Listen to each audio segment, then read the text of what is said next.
Olá, sejam muito bem-vindos a mais um podcast de Descompressão Corporativa. Hoje nós vamos conversar com uma pessoa muito especial que trabalha na área comercial, que vai nos dar dicas incríveis, tanto de marketing quanto de comercial. Ele é pai da Luísa e do Afonso, que são gêmeos. Exato. Ele tem uma grande experiência no mercado náutico, no mercado... Agora você vai me contar todos os mercados publicitário, todas essas questões. Sim. E eu queria muito que você contasse um pouquinho da tua história, contasse um pouquinho de como você... Porque, assim, uma das coisas que eu quero contar aqui é a seguinte. O Afonso Palomares, ele sempre me impressionou pela forma com que ele lida com o público, com as ideias criativas que ele tem, tanto na área de marketing quanto na área comercial. Então, eu queria compartilhar um pouquinho desse jeito dele para ver com o nosso público, né, que ideias a gente pode extrair do cérebro dele. Bom, em primeiro lugar, muito obrigado pelo convite. Estar com você aqui, Adriana, é um prazer. E assim, a minha carreira é muito curta, muito fácil. Eu comecei como trainee na Editora Abril, que era uma escola para quem fazia publicidade na época, principalmente na área comercial. E de lá eu sempre trabalhei com veículos de comunicação. Tive uma passagem rápida em indústria, na parte de cosméticos veganos, foi uma experiência muito interessante. Mas eu basicamente trabalhei com comunicação. E eu sempre brinco, que eu sempre fui da área comercial, a gente vendia um suposto retorno. Então, eu não vendia essa xícara. Eu vendia um local onde você fosse divulgar essa xícara e as pessoas iriam comprar. Que legal. Então, era muito interessante, porque como é que você vende uma coisa que você não está pegando, não é um bem, né? E a publicidade é isso. E de lá para cá, nos últimos 30 anos, vem mudando assim, isso eu ia te muito, perguntar. muito. Conta pra gente um pouquinho de você, porque a gente sabe que a Editora Abril não existe mais. Exato, A Exame foi comprada pelo Banco BTG. Isso, A Veja, eu não sei que fim deu, enfim. Virou online, né? Eles acabam virando um produto digital, né? E aí eu não sei nem quem está coordenando isso, mas enfim, de qualquer forma, independente do que aconteceu com a Abril, que a gente sabe, né, que foi uma pena, né? Foi uma pena, porque é uma empresa incrível, né? Tinha aquele prédio inteiro na Marginal, de repente você virar pó. Então, essas coisas que a gente vê, né, que vai mudando todas as formas. A gente vê a Rede Globo se reinventando, porque tudo está mudando nessa área, né? Sim, sim. Não só na área de marketing, publicidade, mas na área comercial. A forma de fazer a parte comercial, ela está se transformando, né? E como você é muito criativo, obrigado, você sempre acompanha todas essas tendências. Eu queria muito que você compartilhasse. Eu sempre brinco com os meus amigos que eu tive o privilégio de trabalhar basicamente com todos os veículos e eu sempre fui me reinventando. O que é vender? É a arte de se comunicar. Basicamente é isso, né? Eu falo assim para meus filhos estão com 10 anos hoje, e às vezes eu fico brincando com eles. Pai, me deixa, mas por que eu tenho que te dar isso?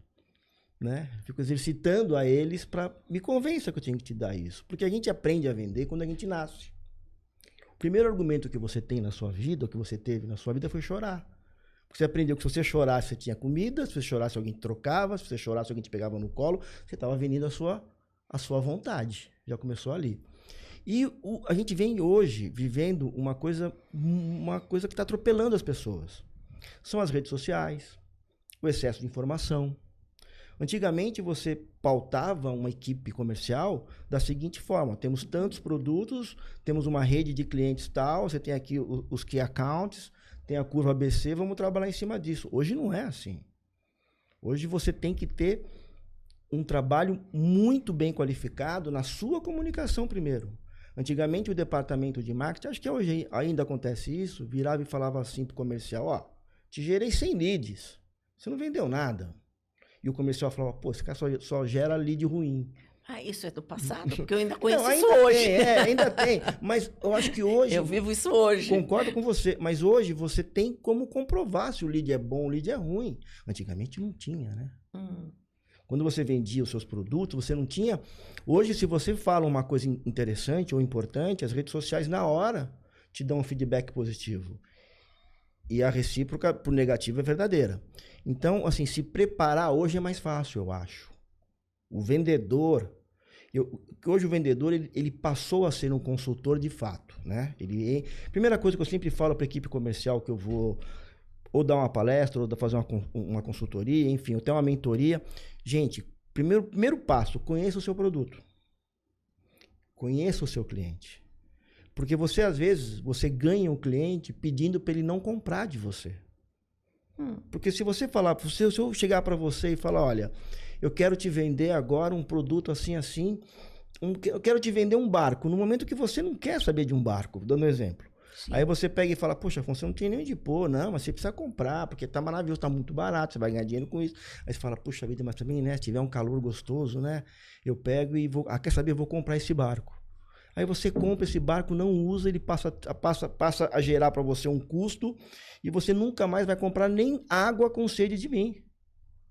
Então, o vendedor, a honestidade dele, até de chegar para o cliente e falar, não compra não agora não é seu momento de comprar. Mostra maturidade. E o nosso mercado hoje, a gente está credibilidade. E credibilidade. A gente está hoje vivendo um mercado de marketing que as pessoas não estão mais tendo tempo para falar pessoalmente. Nós cada vez menos temos uma relação pessoal, né? Eu acho que nós vivemos a pandemia onde nós trabalhamos muito online. Ótimo, trabalhar online é excelente. Mas tem certas coisas que é olho no olho. Ainda eu acredito nisso. Certos produtos, certas ideias, né? Você ser criativo online é fácil? Não, é mais difícil. Porque eu lembro direitinho, quando eu comecei a vender lá atrás, que quando eu ia não existia rede social, né? Então, quando você ia visitar um diretor de marketing, ou até um CEO, às vezes, você ficava procurando na sala dele alguma coisa para você ter mais assunto com ele. Aí você via no canto da estante dele a foto dele montado em um cavalo. Aí você virava para ele assim, você cavalga? O cara, por quê? Você gosta de cavalo? Puxa, eu adoro, mas não entendo nada. Pronto. É verdade. Ele já tinha um rapport assim para construir. Exato, para construir um relacionamento. E hoje você vai fazer uma reunião com a pessoa, você tem o LinkedIn, você tem o Google, você tem as redes sociais todas no geral, você sabe da vida dela inteira. Se você quiser, e se a pessoa for uma pessoa que mostra a vida dela. Sim. Né? Então, mas será que todo mundo está usando direitinho? Ou está tudo muito mecânico? Eu pego aqui um relatório, eu sei o que a Adriana gosta, eu vou lá falar com ela. Mas calma, e o momento dela? E a percepção de entender como é que ela está naquele dia? Às vezes é melhor cancelar uma reunião do que fazer uma reunião em 15 minutos. Olha, vamos falar logo aqui, mas eu estou com uma super pressa e... Tá bom, vamos marcar outro dia então. Não, mas você já está aqui? Não, prefiro marcar outro dia. Isso é sensibilidade. Isso mas nem todo mundo é assim. Óbvio que não, por isso que você tem vendedores e vendedores. E eu acho que assim, a arte de vender, ela está completamente ligada à comunicação da empresa, ao marketing da empresa, ao coração da empresa. Poxa, se eu trabalho com software, eu tenho que entender um pouco de software para quando eu sentar com um cliente, eu falar para ele com propriedade e também ter a humildade de deixar ele me mostrar o que de fato ele quer. Então você vai lá, faz aquele roteiro e pronto, né? Não adianta. Eu brinco, né? Quando você vai para Fortaleza, por exemplo, que aqueles caras vêm tocar o violão ou ele vem te vender alguma coisa. Se você interromper a frase, ele volta desde o começo. É verdade. Por quê? Porque aquilo decorou. Ele não sabe o que ele está falando ali de fato, ele está só decorado. Então, tem muitas saídas, tem muitas brechas para a gente melhorar isso. E as pessoas hoje sabem o que querem comprar. Antigamente você não tinha essa pesquisa. A pessoa ela vai falar com você, às vezes, ela sabe mais do seu produto do que você mesmo. Eu acho que um lugar onde você vê muito isso é no mercado automobilístico. Faz um teste, entra numa concessionária de um carro X. Sim, a pessoa já fez uma pesquisa muito grande, verdade. E senta com o vendedor, invariavelmente você vai conhecer mais do carro do que ele. O carro não é vendido, ele é comprado por você. Porque ele não consegue te dar nenhum upgrade no que está fazendo. A culpa é do vendedor? Não, a culpa, na verdade, é de não se preparar melhor a equipe. Sabe? Coloca o head do marketing sentado com o head do comercial para conversarem. Mas você não acha também que o vendedor, ele também tem que ser responsável no sentido de que se é o trabalho dele, ele esperar que o líder faça alguma coisa por ele, ele poderia também se investir Então, nele mesmo e concordo fazer... com você em tudo, mas esse vendedor, quando ele faz isso, invariavelmente ele vira o líder, né? Ah, É uma cadeia. Aí você... Porque assim, tem gente que nasce vendedora, é excepcional vendedora, e quando você o coloca como um supervisor, um gerente, até um diretor, ele é péssimo. é verdade. Porque ele Isso não sabe, acontece em todas as áreas, inclusive. porque ele não sabe gerir pessoas, né? É. A vontade dele é vender. E aí entra aquela coisa da criatividade. Às vezes você percebe que a pessoa está triste por algum motivo, pô, tenta animá-la, né? Às vezes a pessoa está muito alegre, deixa ela colocar para fora isso. Então, a sensibilidade dos vendedores, cada vez mais, faz parte da ferramenta maior de venda. E eu percebo, acontece com a gente, acho que acontece em muitas empresas, nós temos hoje muitos softwares, né, que nos ajudam a administrar a área comercial, né? Sim, Por exemplo, lá sim. na Felipelli a gente usa o Pipe Drive, mas tem gente que usa outros, Salesforce e outros, né? Mas todo mundo comenta a mesma coisa, da resistência das pessoas de registrarem os dados, Então, ou de estarem atualizados. mas o que esses softwares te apontam? KPIs. Sim. Né, aponta tudo, né? Quer dizer, para mim, a gente gerencia... Quantas visitas, e assim vai. Não, e assim, como o processo está evoluindo, que follow-up foi feito, a taxa de conversão, bom, enfim, eu não vou ficar descrevendo. Mas o vendedor, na verdade, ele tem que entender assim, as minhas equipes trabalhavam com relatório. Eu fui diretor da Globo, lá em Salvador, um período. E assim, a Globo, você passa o dia fazendo relatório, porque a empresa, ela vive, ela tem que ter um controle muito no punho, a empresa é muito grande, o faturamento é muito grande, enfim. Então eu via que certos vendedores tinham muita resistência. A gente acabava arrumando um assistente para aquela equipe, justamente para fazer esse trabalho. Por que eles têm resistência? Ah, pô, porque não acredita nisso. Ah, mas se o cara me dá a meta, eu bato. Mas talvez a meta possa estar errada. Aí eu acho que o gestor, ele tem que colocar aquilo... Não, eu não acredito nada que é obrigado a fazer, tá? Eu acho que não é isso. Mas ele tem que mostrar também quais são os benefícios daquilo. Você recebeu um relatório de manhã, por exemplo, você como um homem de venda, uma mulher de venda, um profissional de venda. Olha, você falou com 4 clientes semana passada, dos quais 2 responderam, 2 não. Você vai falar com eles novamente? Um follow-up disso. Pô, maravilhoso, né?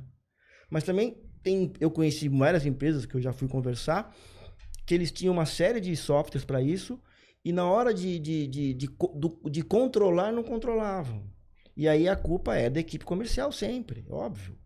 E assim, toda já tem que fazer o follow-up, tem que fazer o follow-up. Então você tem que ter uma pessoa muito responsável nisso. E às vezes o gestor, ele não é uma pessoa boa de venda, mas ele é um excelente gestor de softwares, de informação, ele consegue fazer isso. Então eu acho que nós temos muitas ferramentas hoje que não tínhamos no passado. Nós temos muitas formas de adquirir informação sobre os nossos clientes, sobre a concorrência e sobre o que está aparecendo de novo no mercado, que nós não tínhamos no passado. Então, saber usar isso passou a definir quais são os bons profissionais e os profissionais medianos, né? A tecnologia, ela veio para ficar e vai nos ajudar. Sim. Agora a gente tem que saber usar e respeitar. Hoje se fala muito, né, da inteligência artificial. Eu já estou vendo um monte de gente fazer trabalho de faculdade usando aquilo. Eu já vi vendedor fazendo proposta usando os textos.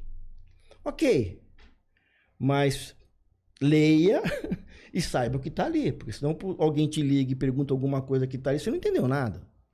Então, assim, eu acho que o comercial mudou muito, mas mudou para melhor. Porque você tem ferramentas, você tem softwares, você tem as redes sociais, você tem tudo para poder vender. Agora, o profissional tem que encarar isso como uma coisa benéfica para o negócio dele. Né? Porque no fundo, qualquer empresa, quem vende um avião a quem vende sorvete, você tem que ter um comercial. Porque quando a gente melhora, a tua área também, ela se reinventou, né? Hoje, tecnologicamente, acho que vocês usam muita coisa. Mas se não tiver um comercial que passe isso para os seus clientes, como é que você faz? Como é que você vive? Sem dúvida. Então, a gente tá vivendo uma mudança muito grande aí. E eu espero que as próximas gerações, que já nascem com esse chip, né? Que eles já são ligados. Eu acho que assim, nós temos só que trabalhar para que eles tenham profundidade no conhecimento. Do que eles estão trabalhando, porque ele vai mudando de indústria, vai se aprofundando, exatamente, enfim. Agora, o que eu percebo também é que a área comercial é muito difícil de ser encontrado um bom comercial. As pessoas, elas estão sempre pedindo para a gente, até para nós mesmos, bons comerciais.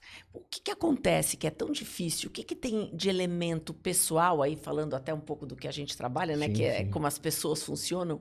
O que é a característica de uma pessoa que tem que ser uma boa profissional na área comercial? Porque não é uma coisa trivial você ter bons comerciais. Todas as áreas precisam de bons comerciais, mas a maioria precisa de talentos e não tem os talentos necessários. Eu vou mais longe. Você tem determinados profissionais de áreas completamente diferentes que se sobressaíram, que viraram celebridades ou de pessoas com muito sucesso, porque no fundo eram bons comerciais. Tá? Então você pega, por exemplo, vou dar alguns exemplos aqui. Você pega uma cantora como a Anitta. Sim. A Anitta é uma boa cantora? Eu não sei te dizer se ela é boa ou ruim, porque eu não entendo de música. Mas eu sei te dizer que ela é muito boa comercial. A gente só pode dizer se a gente gosta do estilo ou não. Ok, mas comercialmente, ela criou, é incrível. Ela criou um produto. Sem dúvida. Aí você pega um jogador de futebol como o Cristiano Ronaldo. É um produto. Não, ele fez produto até da esposa dele, né? Ele é um produto, concorda? A Netflix tem uma série da esposa dele. Exatamente. Então, ele de fato é um produto. Publicitários. Tem grandes publicitários que deixaram de ser criadores e viraram homens comerciais da agência de publicidade deles. Por quê? Porque, de fato, eles perceberam que o pulo, a girada era alguém do comercial. Durante muito tempo, quando a pessoa não sabia fazer nada, falava, vai vender. É verdade. O que esse cara é? Vendedor? Ih, não acertou em nada na vida, daí agora tá vendendo. Era isso. É verdade. Entendeu? Isso aí eu ouvia quando eu era pequeno. Era isso, o corretor de imóveis, né? Exatamente. Então, o que acontece? O comercial, ou o vendedor, ele virou aquela coisa meio que um estigma meio negativo, né? Ou era o cara que, putz, esse cara vai sentar aqui, ele vai me enrolar. Fato. E não é isso, né? Um bom vendedor, necessariamente... Ele é aquilo que eu comentei agora há pouco. Às vezes ele é um bom vendedor, se ele falar para você, não compra isso. Porque não vai te surtir efeito, não adianta.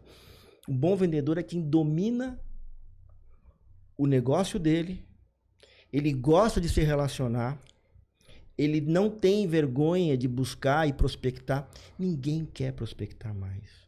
As pessoas acham que fazer campanhas no Google vai resolver. Sim. E não é isso. Não é isso. Não é isso. Inclusive, até às vezes é injusto a questão da pressão em cima do marketing, porque o comercial está achando que as coisas têm que vir através dos leads, eles não têm que fazer nada. E não é isso. Tem estratégias comerciais muito importantes que têm que ser aplicadas e não só depender do marketing. Exatamente. É uma complementação às duas áreas, uma complementariedade, né? Porque antigamente, quando iniciei, várias palestras, não, tem que ter o foco no cliente. Aí um dia eu ouvi alguém falar, não, nós temos que entender o foco do cliente. Sim, é verdade, eu lembro disso. E aí eu falei, pô, é verdade, né? Porque se eu entender o que aquela pessoa quer, de fato eu vou conseguir entregar para ela, se eu tiver o produto, perfeito. Então, assim, é muito interessante. Eu tive uma passagem rápida para uma empresa que faz cosmético vegano.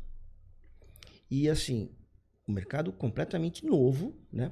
No meu caso, eu não entendia nada do que eu estava fazendo ali. Aí me deram a parte comercial para eu ajudar a vender e formatar algumas coisas, a título de preço, aquelas coisas todas. Aí falava assim, mas nós faturamos X por mês e esse é o nosso teto, não passa disso e tal. Em 6, 7 meses a gente conseguiu fazer X vezes 6. Uau! Foi um sucesso, foi legal, aquela coisa toda, porque o produto era muito bom. Mas e o que você fez na área comercial para Primeiro, eu estudei tudo que tinha direito.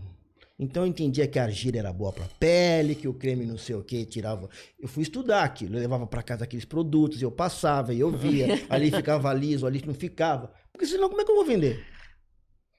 Aí eu percebi que a gente estagnou no e-commerce. E tinha uma lista de clientes que eram revendedores, que nós tínhamos 2 meninas que ligavam para eles muito de vez em quando. Aí eu escolhi os 10 maiores e fui visitá-los. Peguei o carro, liguei, o cara falou, mas você vai vir aqui? Falei, vou. Eu cheguei em um e ele falou assim, já faz anos que eu compro lá, nunca ninguém me visitou. Se você visse a alegria dele de mostrar a empresa dele, o que ele fazia, ele aumentou os pedidos dele, ele entendeu que agora ele tinha um interlocutor, ele vendia um produto a 10, e às vezes a gente colocava o mesmo produto no nosso e-commerce a 8. Como é que eu posso vender mais barato do que um rapaz que eu vendo quantidade de revenda? Então, eu fiz um pacto com eles gente, eu vou vender para vocês por tanto, vocês vão vender por tanto. Quando eu baixar, vocês podem chegar a tanto. Eu só adequei o mercado, mais nada. E aí as coisas foram acontecendo. E aí entra a parte da comunicação. Sentei com o marketing, falei, com quem você está falando? Eu estou falando com todo mundo, todas as tribos que aparecem aqui, que são veganas, eu estou falando com eles. Eu falei, tá errado. Vender vegano para quem já é vegano não vai ter crescimento. Eu preciso vender para quem não é vegano, para ele entender que aquilo é legal para ele, e aí nós vamos crescer. As pessoas têm que ter dúvidas do que é o nosso produto para a gente poder atingir um mercado, porque, você concorda? Eu tenho um percentual de veganos muito pequeno e de não veganos gigantesco. Mas isso é muito difícil. Eu falei, vamos tentar. A gente mantém os veganos do nosso ladinho, tratando direitinho, tal, né? Os mais xiitas, e vamos falar com aqueles outros que não sabem nem para que serve.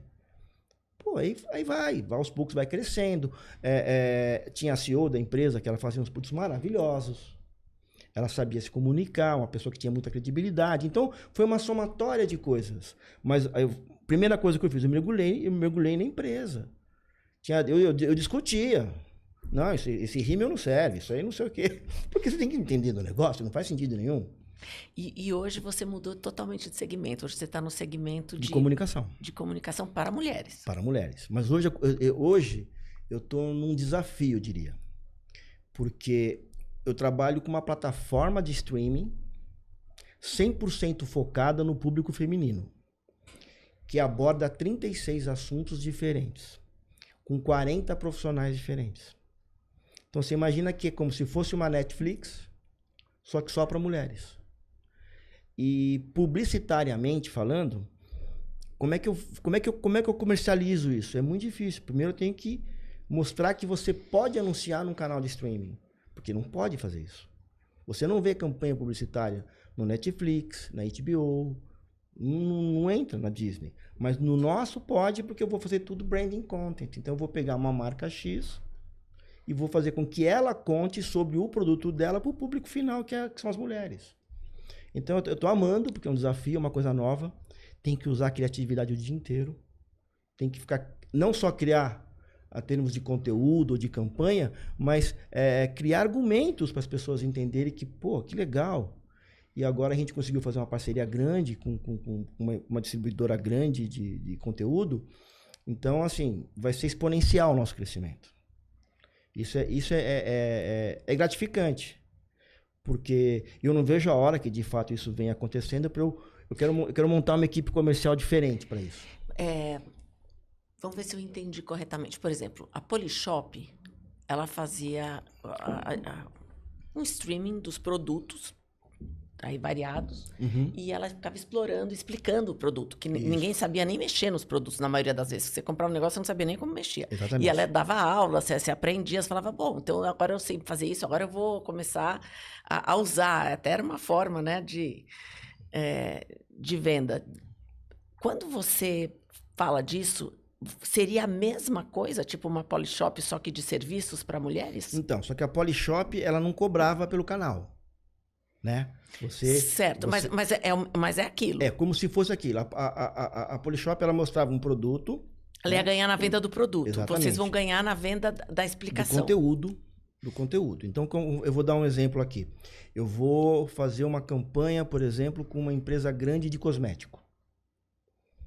Aí, essa empresa, ela vai chegar, Afonso, eu tenho aqui tais profissionais que eu gostaria de explorar. Então, eu quero colocar uma dermatologista para falar de um problema que possivelmente as mulheres no geral tenham, e eu tenho o produto que sana isso. Aí eu vou chegar numa empresa grande de produtos pet. Eles querem ter um relacionamento com as veterinárias, os veterinários, por exemplo. Aí convida cada semana um veterinário para ter um programa de 10, 15 minutos, às vezes um podcast, às vezes um programa de apresentação, às vezes um programa na própria loja, mostrando determinados problemas que os animais possam ter, e essa marca em questão, ela tem a solução. Ou um remédio, uma alimentação, ou mesmo uma rede só. Então, a nossa rede, o nosso streaming nasceu para acolher as mulheres. Nossa ideia é informar, acolher, né? E ela ter um local onde ela possa, eventualmente, tirar dúvidas. Então, nós temos lá doutoras que vão e terão conteúdo lá.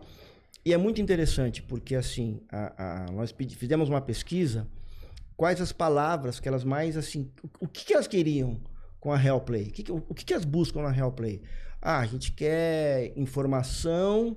A gente quer saber muito sobre o mundo de empreendedorismo e a gente quer ser acolhida. Eu quero ter o meu momento ali. Então, quando eu tenho 36 assuntos, e como tudo é vídeo on demand, fica lá guardado, determinada hora, alguma dor dela vai estar ali. Então, tem uma mastologista, tem um advogado, eu tenho um nutricionista e assim por diante.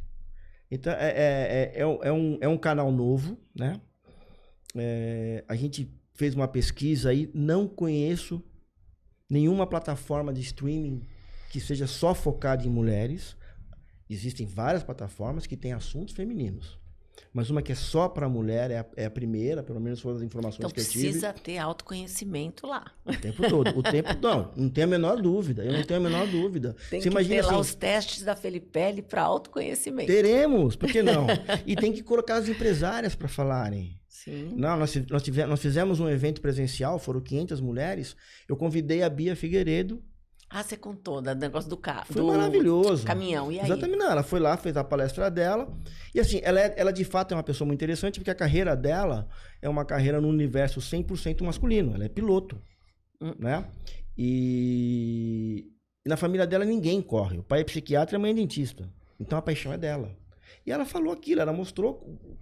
Ela é um exemplo de como você, quando quer, você tem que ter um sonho. Sim. E para realizar esse sonho, aí depende só de você. Nós levamos a Virna, medalhista olímpica de vôlei. Pô, ela contou toda a história dela, das lesões, que tinha que ficar fora da família. Todas elas são mães.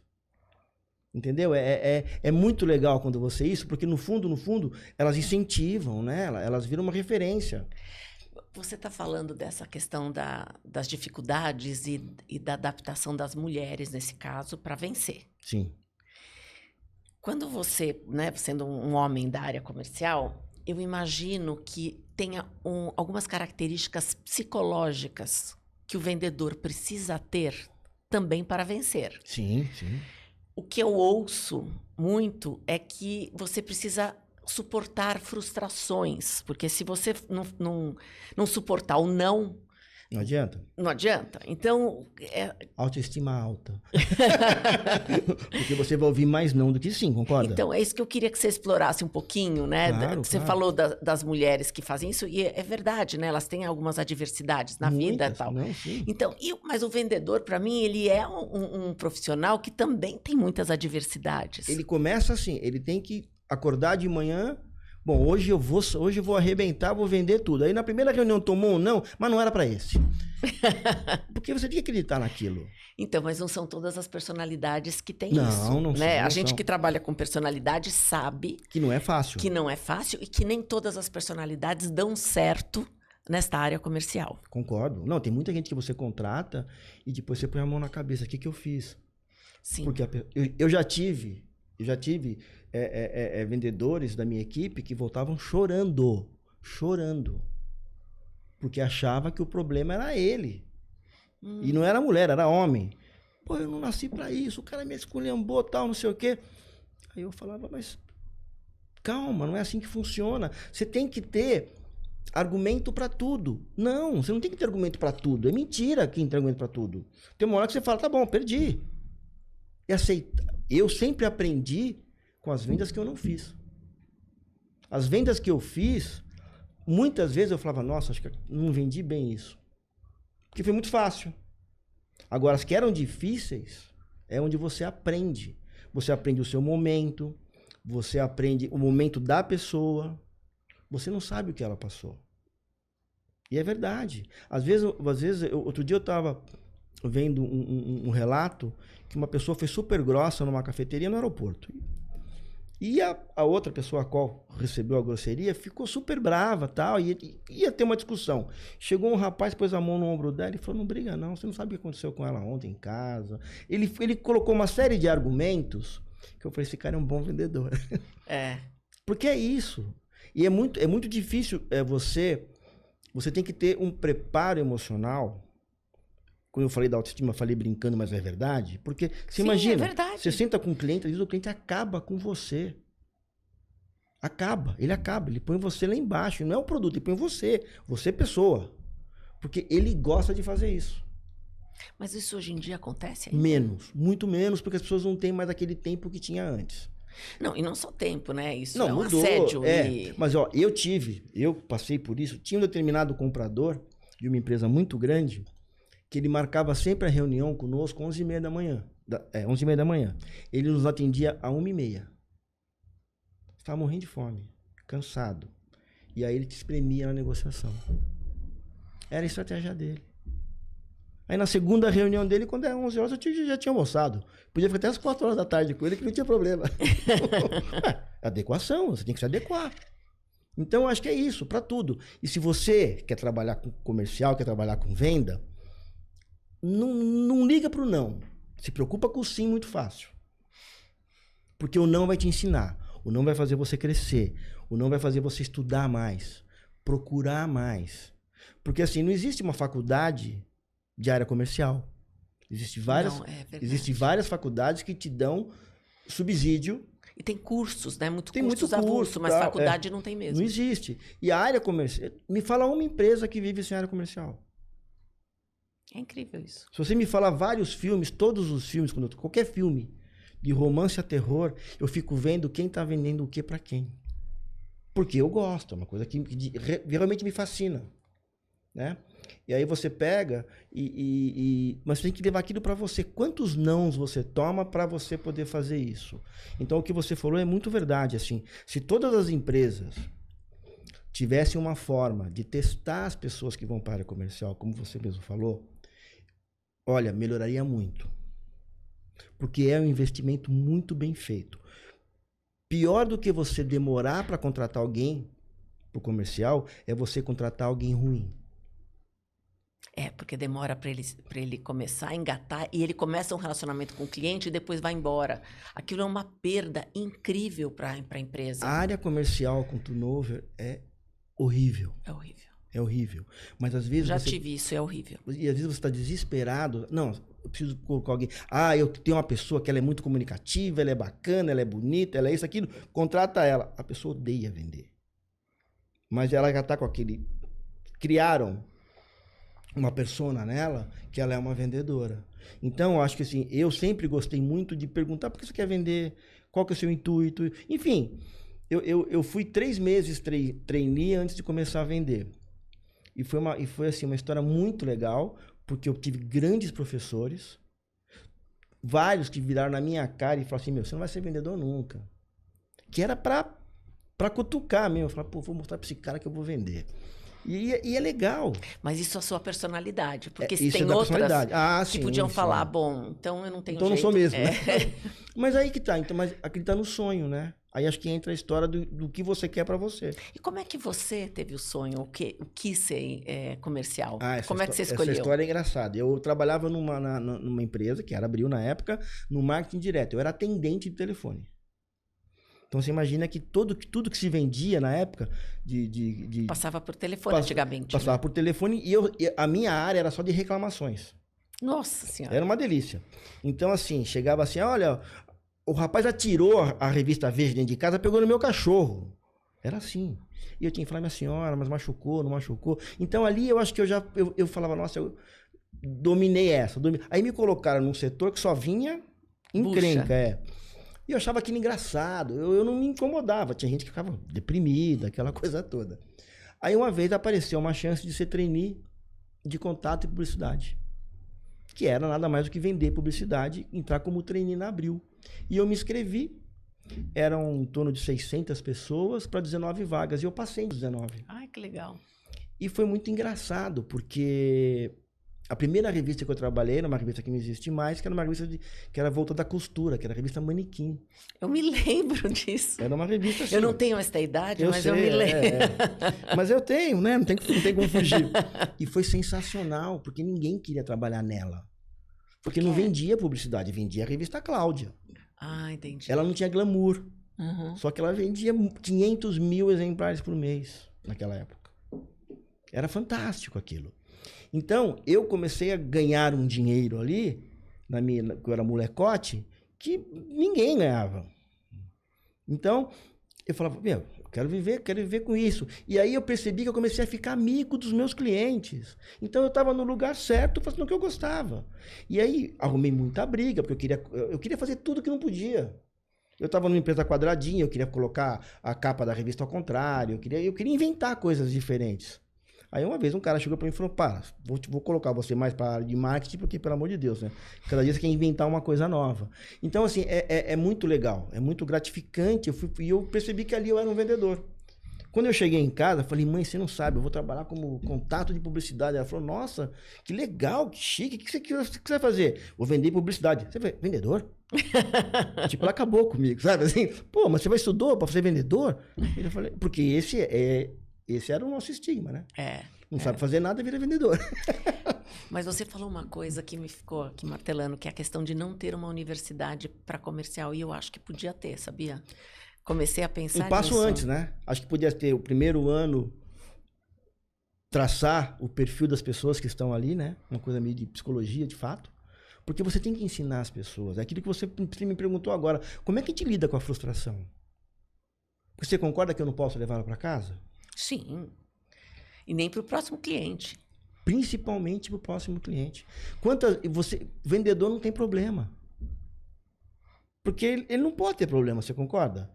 Como é que eu vou fazer uma palestra, vou conversar com o cliente e tal, se eu tiver com a cabeça baixa, triste? Não dá.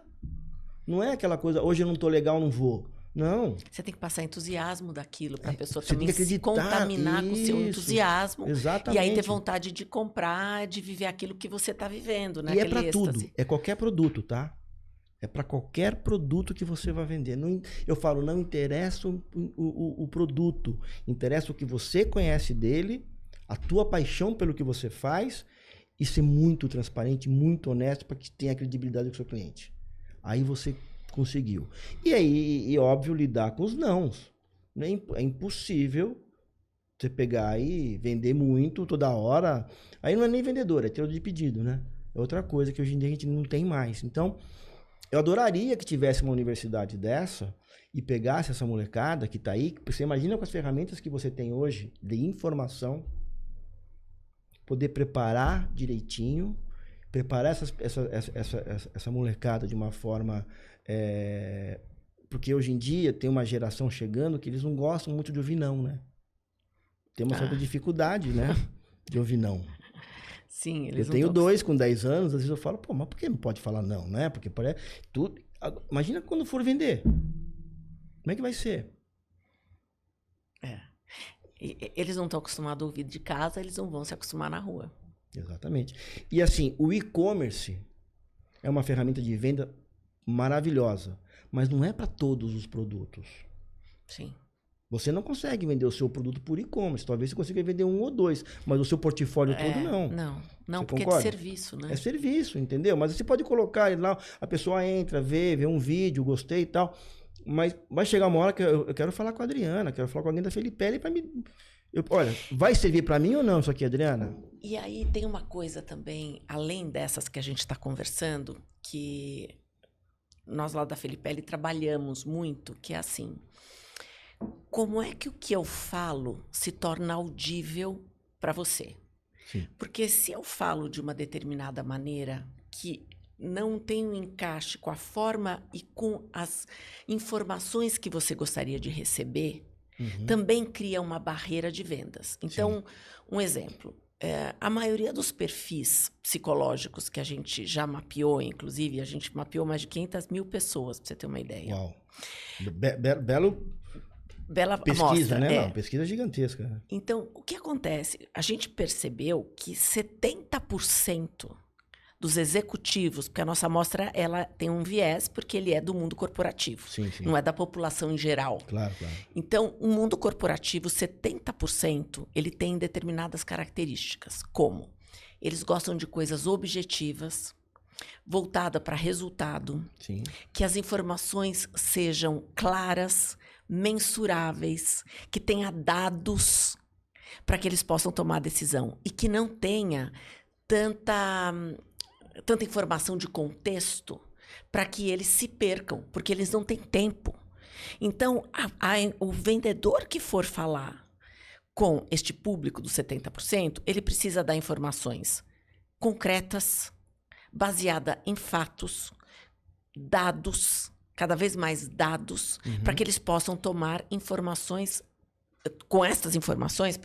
tomar uma decisão lógica, porque eles estão voltados para resultados. Muitos deles querem saber a implicação do que eles estão comprando num espaço de tempo, num imediato, curto e médio e longo prazo. Sim. Então, como é que é esta conversa? Então, você chega lá, por exemplo, para uma pessoa que tem a maioria desse perfil, chega lá um vendedor que começa a falar e não é objetivo, o mundo corporativo não tem paciência. Não aceita mais. O prolixo ninguém aceita. Não aceita e não vai vender. Então, a gente faz, às vezes, esses cruzamentos a gente já mapeou, né? Claro. Então, você faz... As pessoas que têm determinados perfis, por exemplo, uma pessoa vendedora que tem um perfil que gosta de ser tratada como especial, ou como uma coisa que foi feita para ela, customizada. Sim. E tem outras pessoas que gostam de falar de sonhos, que gostam de falar dos valores. Então, essa pessoa você precisa falar de uma forma que esteja incluído os valores delas, o que é a perspectiva dela, do que ela acredita, enfim, sonhos. E a outra, como eu falei, muito objetiva, e a outra a médio e longo prazo, com implicações, etc. E a outra customizada. Então, cada uma dessas pessoas te emite sinais que a gente tem que perceber como vendedor. Quais são esses sinais que vão fazer com que eu adeque a minha comunicação para este receptor? Sim. Então, agora, eu, quanto profissional, eu tenho um estilo também. E esse estilo vai reverberar no que eu falo, porque todos nós temos a fantasia de que a maneira com que a gente se comunica é a melhor maneira. Sim. E aí eu vou falar do que eu gostaria que fizessem comigo, mas eu não percebo muitas vezes os sinais no outro de que esses sinais eu tenho que adequar a minha comunicação, porque daí eu vou estar criando uma barreira invisível de comunicação que vai impedir a venda. Não vai nem se comunicar mais, né? Não vai se comunicar, porque o que está buscando uma pessoa não é o que às vezes a gente oferece. Então, o autoconhecimento para o vendedor eu considero muito importante. É importantíssimo. Porque senão ele não sabe nem qual é o estilo de linguagem dele. Se ele não souber a dele, ele não sabe reconhecer a do outro. Não, e ele tem que saber se adequar. Ele tem que se adequar. Exatamente. Porque esses profissionais aos quais você fez a pesquisa, que devem ser de um nível mais alto, eu acho, na hierarquia da empresa. Normalmente supervisão para cima. Eles acabam não tendo muito tempo, né? Eles acabam querendo o que você falou, eles querem dados, eles querem saber de resultado e aquilo lá. Hoje em dia, a transparência, o mundo digital te trouxe a transparência. Você não consegue mais inventar números, você tem que comprová-los. Então é mais fácil. Essa parte é um pouco mais fácil. Agora, o vendedor, ele tem que se autoconhecer muito mesmo, de fato, e ele tem que ter algumas ferramentas que com o tempo ele... Ou é nato, mas com o tempo você pode adquirir. Que é leitura da pessoa que está na sua frente. Você começou a falar com a pessoa olhou no relógio 2 vezes, amigo, encurta. Tenha humildade de falar quanto tempo nós temos. Por favor. Nós temos 20 minutos. Então tá. Então eu vou direto aqui ao ponto, porque eu acho que a tua empresa precisa do meu produto ou poderia ter bom resultado do meu produto por causa disso. Mostra, compara, dê exemplos, porque essa pessoa, esse interlocutor, ele vai falar, pô, o cara não veio aqui para papo furado. Eu já peguei muito cliente assim. Que eu comecei a falar, quis quebrar o gelo, ele não queria que quebrasse o gelo. Ele queria saber do que eu estava vendendo, se ia dar retorno, quanto ia custar e quanto tempo ia demorar. É isso aí. Quando eu comecei a falar que eu vi que ele olhou no relógio, que ele dispersou o olhar, eu falei, acabou. Bom, nós temos quanto tempo? Temos 20 minutos, então tá. É o seguinte, ó, o que eu trouxe para o senhor aqui é isso. O que nós temos que oferecer é isso. Óbvio, você tem que conhecer bem o teu cliente. O teu produto X, o teu produto Y encaixa aqui, o produto Z não encaixa. Ele falou, peraí, esse cara não veio brincar comigo. E isso é muito engraçado, porque é verídico. Na segunda reunião, ele só queria bater papo. Porque aí ele já confiava no que eu estava. Assim, o meu sonho de consumo, que está cada vez mais difícil hoje, é sentar na frente dessas pessoas. Você sentar hoje na frente do decisor é um prêmio. São muitas ofertas. Quando você fala sentar na frente, já me veio aqui na cabeça uma associação de quantas visitas você consegue fazer no mundo de hoje presenciais, independente da agenda do cliente, no sentido de, assim, em termos de factível. Tá. O que é factível? Em São Paulo. São Paulo, sim. Em São Paulo você vai conseguir fazer no máximo 3, se você almoçar com 1. Tá. Porque de manhã você faz uma bem feita, tem trânsito, aquela coisa toda. E outra coisa, visita curta, 15 minutos ou 1 hora, não quer dizer que é boa a de 15 ou que é boa de 1 hora, tá? Tá, claro. Eu já sentei com pessoas 10 minutos e acabou. E resolveu. E resolveu. Teve que ficar 1 hora e pouco e não resolveu. Então não é isso. Eu acho que assim, se programar para em São Paulo, 3 visitas é excelente. Quando eu trabalhava na Globo, que eu estava em Salvador, a gente fazia 4, 5 por dia. Não tem trânsito. É diferente. Então eu conseguia fazer 2 de manhã, almoçava com 1 à tarde e um happy hour. Você conseguia fazer isso. Hoje você não consegue mais fazer. Acho que nem lá. Então, você tem que ter... Primeiro, aí entra o gestor. Primeiro você tem que ser o gestor da sua carteira, né? O vendedor tem que ser aqui. Bom, quantos clientes eu tenho que conversar para eu fazer a minha meta? E quanto que eu tenho que visitar para fazer 20% a mais da minha meta? Eu sempre trabalhei assim. Esses 20% é só a margem de erro. Fala um pouquinho mais sobre isso. Vamos lá. Dos 20% extra. Eu tenho que fazer 50 no mês. 50 visitas. Não, 50 vendas, tá? Legal, tá bom. Bom, esse cliente comprar 3, eu conheço a minha carteira. Então, eu sei que se eu visitar 30 clientes, eu posso chegar nessas 50 vendas. Tá bom? Tá bom. Tá, mas também se eu visitar 30 e os 30 comprarem, né? Sim. Então, vamos fazer uma coisa, vamos visitar 36, pra gente ter uma margenzinha. Vamos prospectar gente nova. E aí eu tenho que ter informações. Esse aqui fez uma grande compra esse mês. Não adianta eu querer o mês que vem lá de novo vender para ele. Se ele não desovou tudo que ele comprou. Então, mas eu tenho que fazer. O pós-venda é importante tanto quanto a venda. Às vezes mais importante. É verdade, tem razão. Então a venda ela tem 3 etapas cruciais. A primeira é a preparação.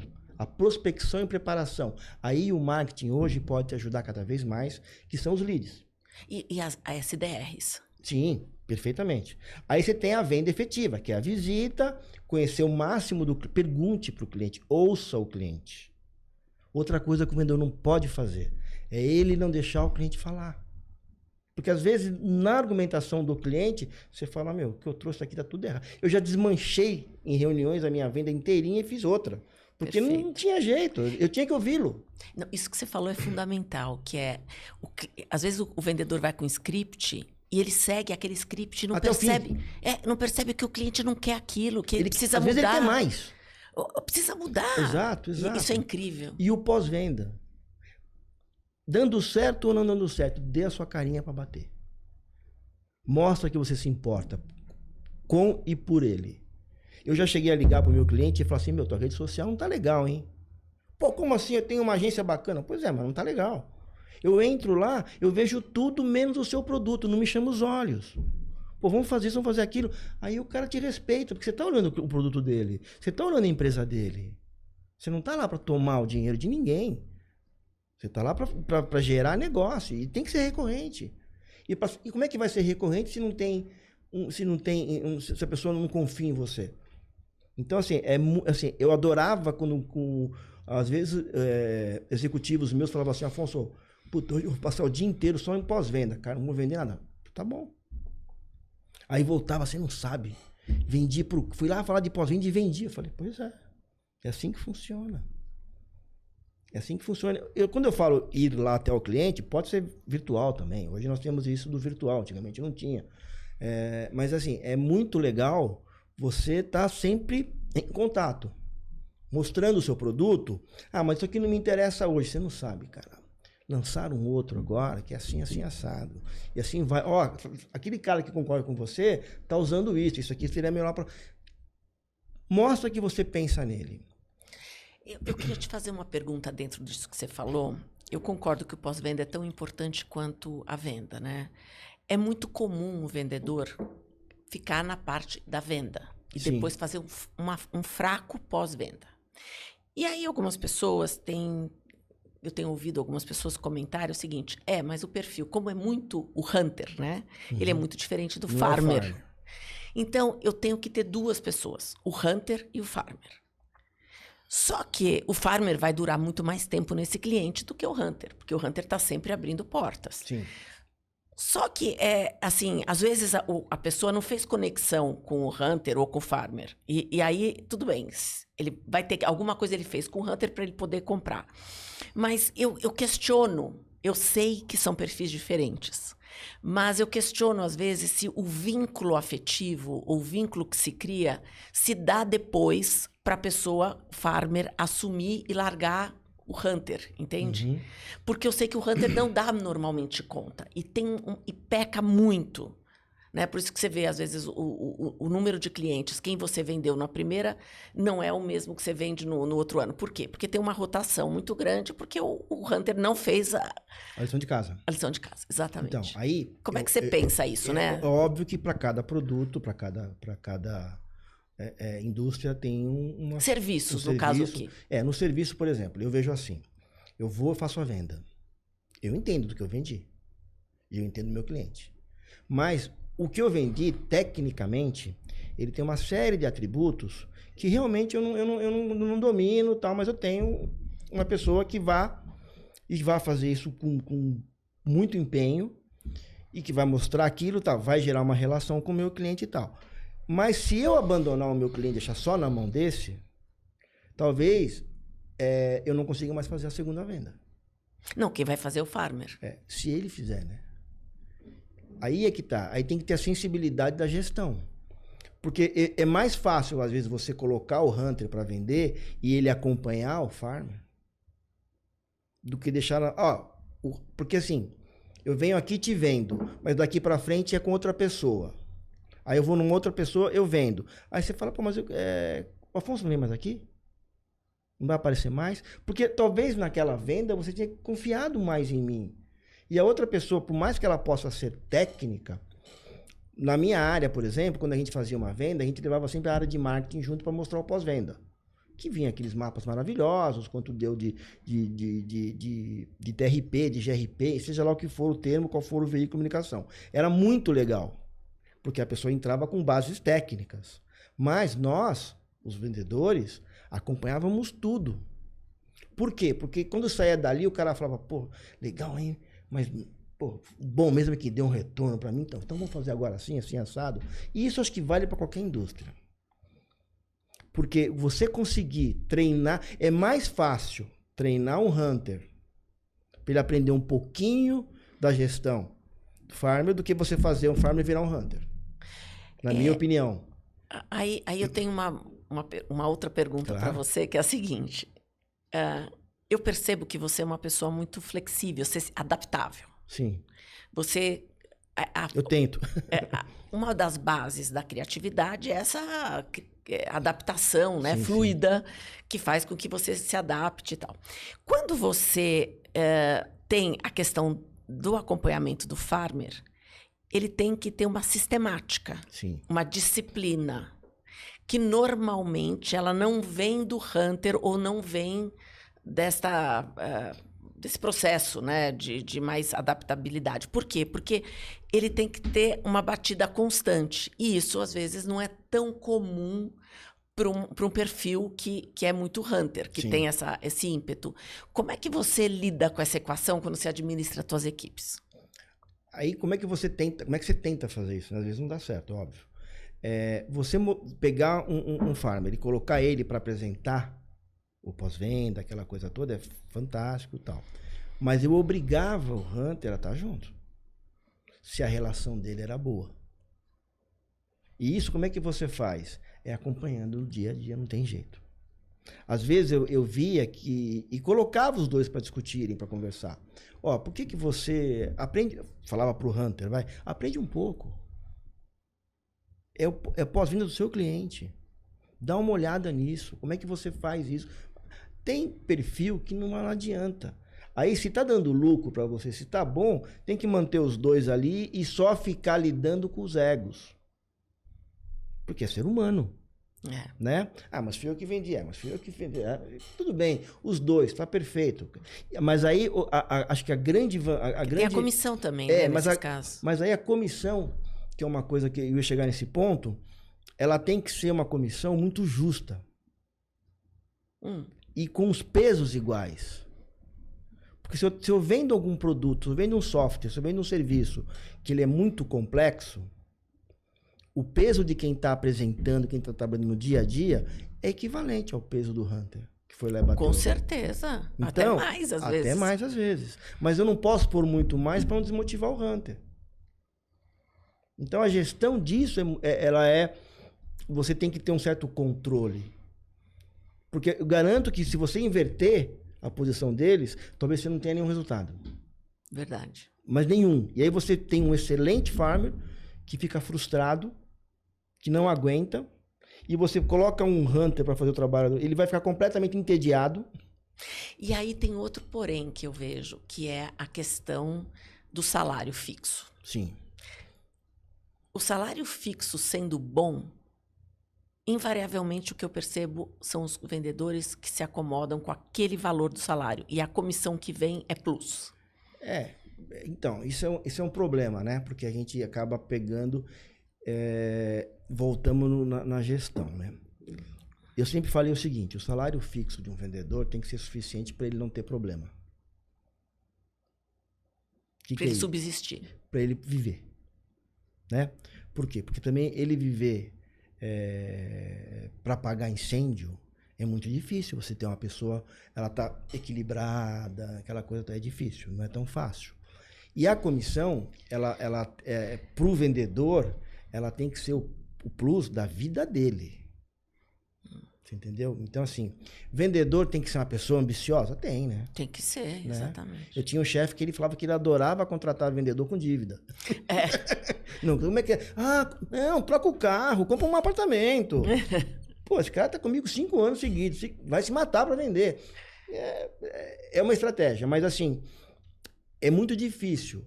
E aí as empresas, como é que elas equalizam isso? Se eu tenho um fixo alto, eu tenho um comissionamento baixo.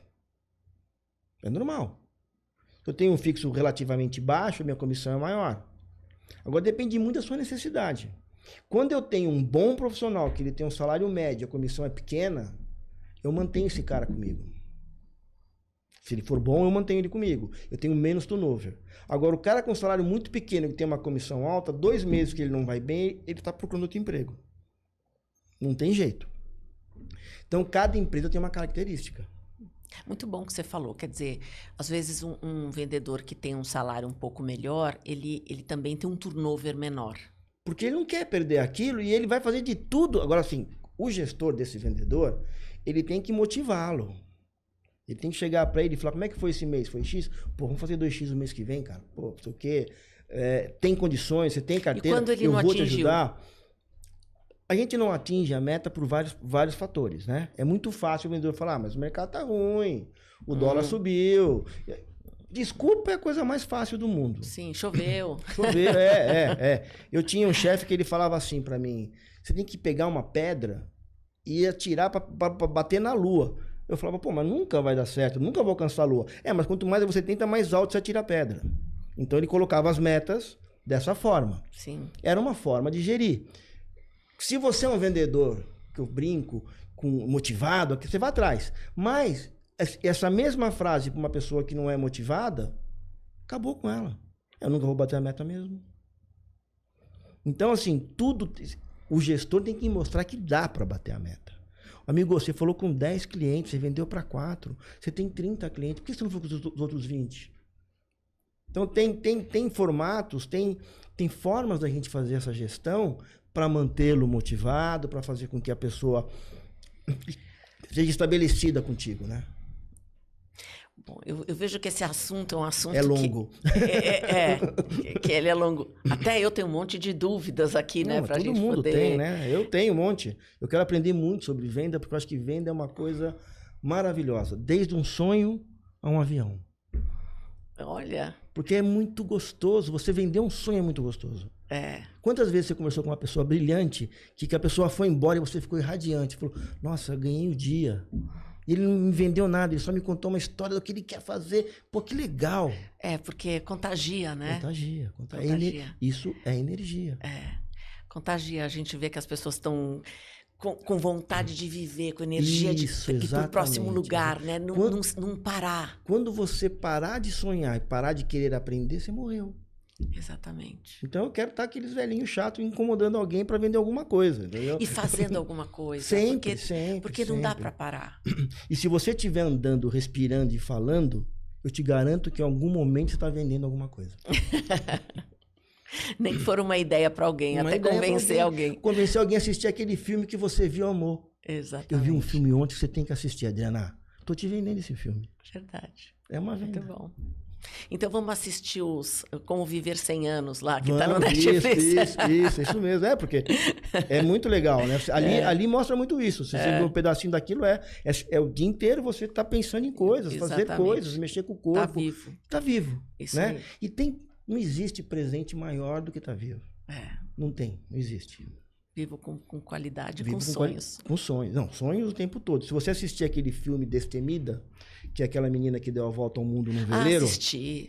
Aquilo, para mim, é uma aula de marketing e aula comercial. Porque ela tinha o sonho, ela fez o planejamento, ela vendeu para os pais dela e ela efetivou. E teve muitas complicações, mas não se abateu, ela continuou. A gente sempre tem complicações. Essa é a parte boa da vida. São os nãos da venda.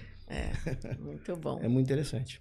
Bom, te agradeço muito o bate-papo, o seu tempo, que né, o tempo hoje é uma coisa tão importante, tão rara, né? É a única coisa que a gente tem que não dá para substituir. A gente não domina.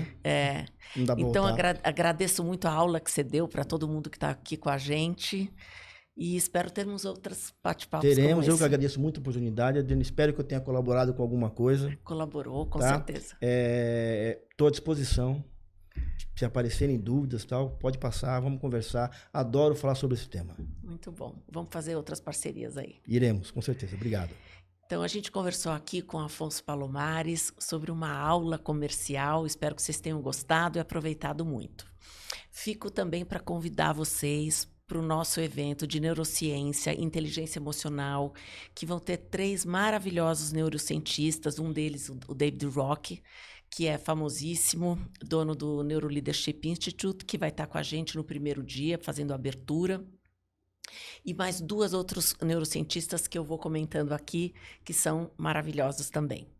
Então, espero vocês dia 3, 4 e 5 de outubro, às 18h30, no YouTube da Felipelli. Até lá!